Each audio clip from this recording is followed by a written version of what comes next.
Hey everyone, and welcome back to the deep dive. Today we're going to tackle a topic that's like woven into literally everything in our modern world. Yeah, it really is everywhere. It's the changing relationship between global politics and economics. You got it.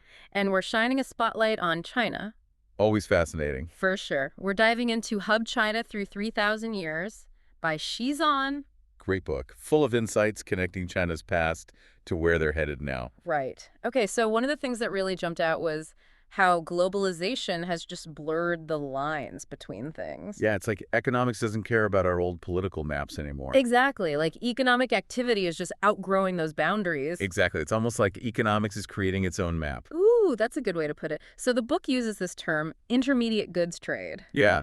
And apparently it's exploded in recent decades. Oh, absolutely. It claims it went from under 30% in the 90s to over 70% in 2018. Huge jump. So what exactly are intermediate goods and why should we, care about them? Think of it like this.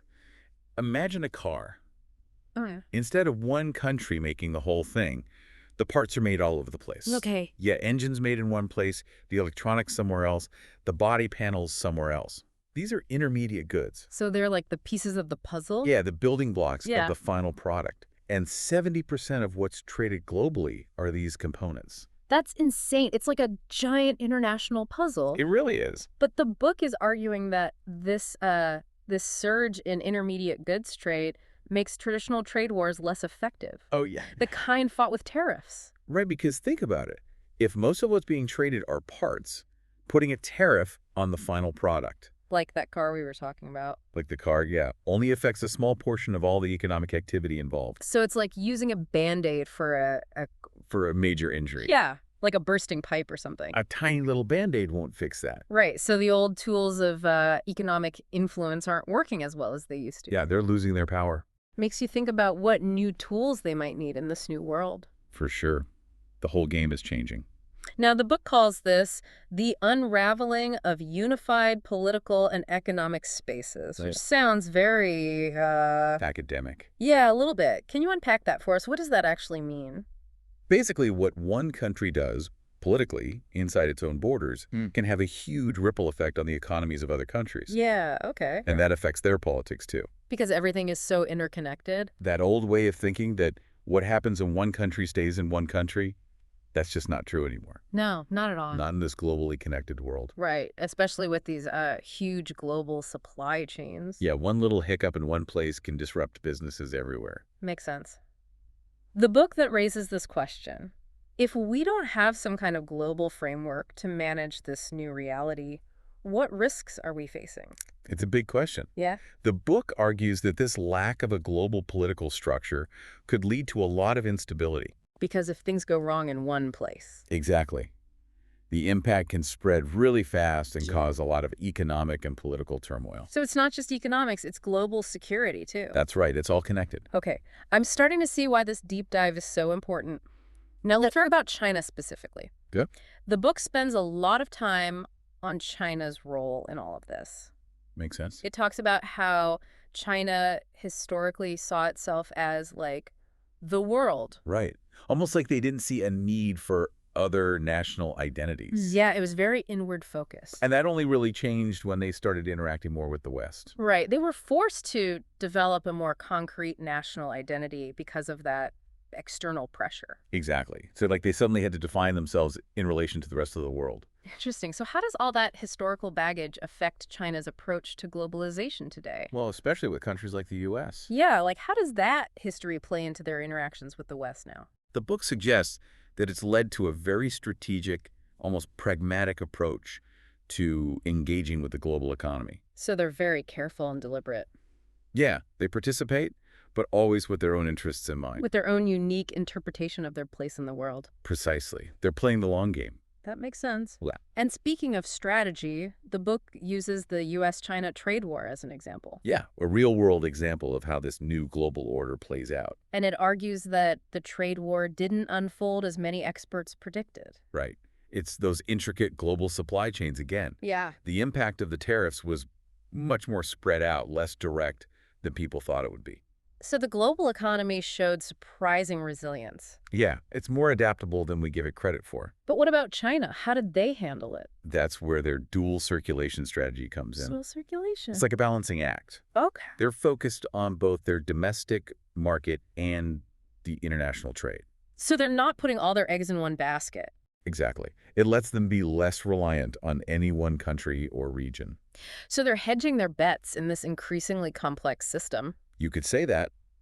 And that Yeah. adaptability is going to be crucial as we move forward. Because things are only getting more complex, right?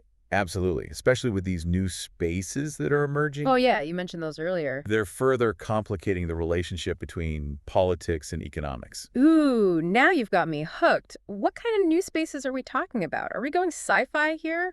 Not quite sci-fi, but definitely revolutionary. Think digital realm, the internet, blockchain technology. Okay, so not spaceships, but still pretty futuristic. Yeah, you could say that. These are spaces that are challenging our traditional ideas of national sovereignty and governance. Wait, hold on. So you're saying the internet is like becoming its own political entity? In a way, yes. These digital spaces operate outside of our traditional borders. So they create new avenues for economic activity. Exactly. And even for how we govern things. It's like the Wild West of the internet all over again. Yeah. Like the early days when everything was new and we were still figuring out the rules. Like when maritime law had to catch up with seafaring as exploration expanded. Perfect analogy. That's exactly what's happening now in the digital world. I love that. So we're seeing the birth of a new world order, but this time it's digital. It's an exciting and challenging time. Yeah, no kidding. But how does this affect me, The everyday person just scrolling through their phone? That's a great question, and that's what we'll be exploring as we dive deeper into these digital spaces. Okay, I'm ready. Buckle up, because things are about to get really interesting. I'm buckled. Good. Oh, Liz. Welcome back. So before we jumped into the digital Wild West, we were talking about, The internet changing things. yeah, like how it's changing what a country even is. Right, challenging traditional ideas of sovereignty. Exactly. And all the power dynamics. Okay, so the book makes this point about China's economic rise, right? Yeah. And how it's actually intertwined with changes happening in Western economies. It is, yeah. It's fascinating. Hold on, you're saying China's economic boom is connected to things happening in the U.S. and Europe? That's exactly what the book argues. Okay, I'm listening. This is interesting. It argues that China's success is deeply linked to the shift in Western countries towards what's called an innovation economy. Innovation economy. Yeah. Sounds futuristic. It does, doesn't it? But how does that relate to what's going on with China? So think Silicon Valley. Okay. Tech startups, the race to develop the next big thing. Got it. Innovation economies are driven by new technologies, research and development, intellectual property. So it's less about making things with your hands. Right. Less about factories and more about research labs. More about coming up with ideas. Exactly. And here's the connection to China. Okay. This shift towards innovation in the West, Okay. it led to a lot of outsourcing when it comes to actually making things. Oh, right. So companies in the West are looking for places where they can make things more cheaply. Yeah, exactly. Lower labor costs and all that. Exactly. And China, with its large workforce, And relatively inexpensive workforce, became the go-to. pretty much, yeah. So it's like a global assembly line A perfect analogy. where pieces are being designed here, Right. manufactured there, maybe assembled somewhere else. It's amazing, isn't it? The book calls this a coupling A coupling. of Western innovation and Chinese manufacturing power. It's created this whole interconnected system where products are designed in one place and made in another. And then they end up on your doorstep. Wow. But what about the consequences of all this? That's a great question. Like, this sounds like a whole new level of global economic interdependence. It is, yeah. Yeah? And we've learned from this deep dive that those interconnections could be tricky. They come with political baggage. Oh, yeah, definitely. The book doesn't shy away from those implications. What does it say? It argues that this coupling has created this level of global interconnectedness that we've never seen before, Right. which makes the world more prosperous, but also more vulnerable. It's a double-edged sword. For sure. Okay, so for the listener out there, what does all this mean for them on a personal level? Think about the products you use every day. My phone, my clothes. Yeah, your laptop, even your coffee. Chances are some of it was made in China. Exactly. This global dance of production and consumption has a real impact on your life, affecting prices, jobs, even the environment. It's a powerful reminder that we're all part of this system, even if we don't always see it. It really is. And here's another piece of the puzzle. Okay. The book dives into a specific policy in China that's been really important to their rise as a manufacturing powerhouse. Okay, what is it? Land finance. Land finance. I haven't heard of that before. It's basically a system where local governments in China get money Okay. by selling land use rights to developers. Okay. It's how they finance all their infrastructure projects, their urbanization, the development of huge industrial zones. So they're using land as a financial resource. Exactly. Instead of just relying on taxes. That's And it's been a major driver of their urbanization and their ability to build up all this manufacturing capacity. It's like they're building cities from scratch to support this whole global production system. In a way, yeah. And it's that combination of land finance and access to global markets Yeah. that's really powered their economic growth. Okay, so let me get this straight. Yeah. We have the West outsourcing manufacturing. Right. China steps in with this land finance thing and an available workforce. Got it. And then the whole global economy gets a boost from this. Yeah. But it's not all sunshine and roses. There have to be downsides, Yeah, right? absolutely. The book is clear-eyed about that. Like what? One major concern is what happens to workers in Western countries. Right. If all the jobs are moving overseas, what happens to the people who relied on those jobs? That's a huge issue. It creates social and political tension, Absolutely. and it fuels a lot of debate about trade agreements and globalization in general. Yeah, it goes beyond just economics. It's about the fabric of our societies. It's a real balancing act, trying to get the economic benefits of globalization while dealing with the social and political costs. It really is. And the book points out that this tension is one of the biggest challenges we face today. Wow, this is a lot to take in. It is. We've gone from intermediate goods to land finance to the social impact of globalization. Right. And now I'm remembering those new spaces you mentioned earlier, Oh, yeah. like the digital world and the internet. Those uncharted territories. They're evolving alongside these economic shifts. They are, and it adds a whole other layer of complexity. Because just like in the physical world, Yeah. these digital spaces aren't immune to geopolitics and power struggles. Not at all. We're seeing virtual land grabs, online power struggles, maybe even digital trade wars. You could say that. Mm. And as we rely more and more on these digital spaces for everything, Communication, business, government the services. stakes just keep getting higher. It's exciting and a little bit scary. It's a time of great transformation. And this is where the book leaves us with some really big questions. Okay, hit me. If these new digital spaces are blurring the lines between the physical and the digital, Yeah. the economic and the political, Right. how do we even begin to imagine what the future world order might look like? It's like trying to predict the future, but with even more variables. Right. It's a huge question. Yeah. And the book offers a few possible scenarios. Oh, like what? One is the rise of digital empires, where tech giants have a ton of power, Oh, yeah. maybe even rivaling nation-states. That's not hard to imagine. Some of these companies already have more influence than entire countries. It's certainly a possibility. Whoa. Another scenario is a fragmentation of the internet. Fragmentation. Yeah, like what if different regions or blocks develop their own separate digital spheres? A splintered internet. Yeah, with their own rules and online cultures. That sounds like it could lead to a lot of misunderstanding and conflict. It's a real possibility. And it highlights the need to find ways to govern these new digital spaces. Yeah. So they promote cooperation and stability, maybe even a sense of global digital citizenship. Digital citizenship. Yeah, a set of values and responsibilities for how we act online.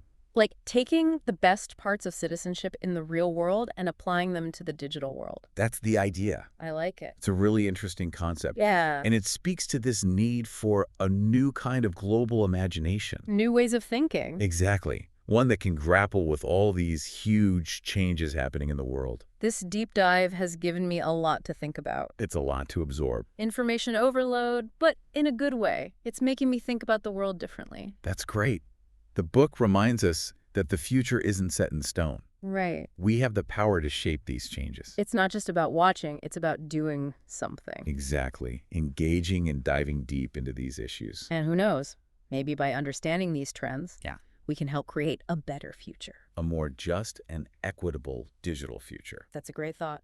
We've only scratched the surface when it comes to these new digital spaces, though. Oh, right. There's more. There's one in particular that the book highlights. Is it blockchain?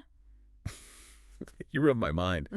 Blockchain is definitely a game changer. I knew it. And we're going to explore its potential in the final part of our deep dive. I can't wait. Okay, so blockchain. Blockchain. Ready to dive in? I am, but I gotta be honest, it still feels a little like magic to me. I get it. It's a pretty complex technology. Yeah. But what's so fascinating about it is how it could, like, fundamentally change how we organize ourselves, Yeah. as a society, maybe even globally. Okay, yeah, I'm intrigued for sure. It could be huge. So give me blockchain 101, like what is it at its core and why is it such a big deal? Okay. Imagine, like, a Google Doc Okay. that everyone in the world can see, Yeah. but no one person can just change it Right? without everyone else agreeing. So everyone has to be on board. Yeah, that's blockchain in a nutshell. Okay. It's a digital system for keeping records. Oh. But it's not controlled by a single entity, like a bank or a government. Right. It's maintained by a whole network of computers, Okay. each with a copy of this digital ledger. So instead of one central authority, It's spread out. it's much harder to mess with. Exactly. Any changes have to be verified and agreed upon by the majority of the network, which makes it really secure. And transparent. Exactly. Yeah. And that decentralized nature, that's what gives blockchain its power, its disruptive potential. Yeah, we can use it to create systems and applications that are way more transparent and secure Oh, yeah. And resistant to censorship, too. than anything we've seen before. For sure. This is new territory. Now, the book talks about how blockchain challenges this idea of national sovereignty. Yeah, those lines on the map we keep talking about. How does that actually play out in the real world? Well, because it operates outside those traditional boundaries, right? Right. Blockchain can create new spaces for economic activity and governance that are, like, beyond the control of any one country. It's like building a whole new layer on top of the existing world. It is, yeah, a new layer of interaction. So we could actually see DAOs, those decentralized autonomous organizations, taking on roles that governments used to have. Not just a possibility. It's already happening. Wow, really? Yeah. DAOs are basically organizations that are run by code, managed by a community of users, Okay. and they're governed by rules built into the blockchain. So it's like a digital version of... Those early self-governing colonies. Exactly. But global and run by algorithms. That's a good way to put it. And then there are blockchain cities. The book mentions those too. What are those exactly? Imagine urban development projects that are built from the ground up to use blockchain for everything. For everything. Like what? Land registries, voting systems, even local currencies. So we're talking about cities where all the important records and transactions. They're all stored on this secure, transparent network. That's wild. But are there actual examples of this happening? There are a bunch of projects around the world experimenting with blockchain for urban development. So they're testing the waters. Exactly. They're still early stage, but they give us a glimpse of what the future might hold. Okay, so we've gone from global supply chains to digital spaces to blockchain cities, all in one deep dive. It's a lot, I know. My head is spinning. It's all connected, though. I know. But if I had to boil it all down, what's the big takeaway here? What's the so what for me and everyone listening?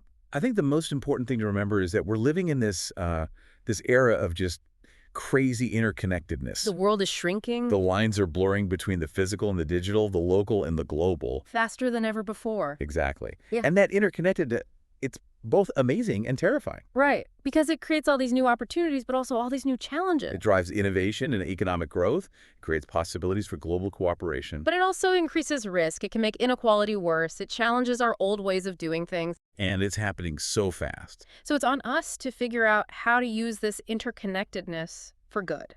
To build a better future where everyone benefits. Exactly. And understanding the things we talked about today. The rise of digital spaces.